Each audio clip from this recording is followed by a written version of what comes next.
જો પહેલી ઈએમઆઈ તમારે બાઉન્સ થાય ને એટલે એમાં પેનલ્ટી લાગે, બરોબર છે, અને તમે છે ને ચાર્જીસ લાગે.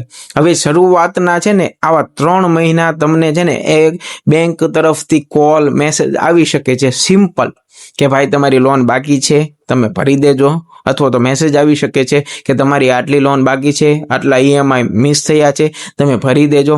આ 3 મહિના સુધી ચાલે. પછી તમારું છે ને એકાઉન્ટ છે ને એનબીએફસીમાંથી લોન લીધી હોય, બેંકમાંથી લીધી હોય, કોઈ પણ જગ્યાએ, એ તમારું છે ને એકાઉન્ટ એનપીએ થઈ જાય. હવે એનપીએ એટલે નોન પરફોર્મિંગ એકાઉન્ટ, એટલે કે બેંકને આમાંથી કોઈ પણ જાતનો ફાયદો થતો નથી. હવે એ એકાઉન્ટ એનપીએ થાય ને એટલે તમારી ઉપર પ્રેશર વધવા માંડે.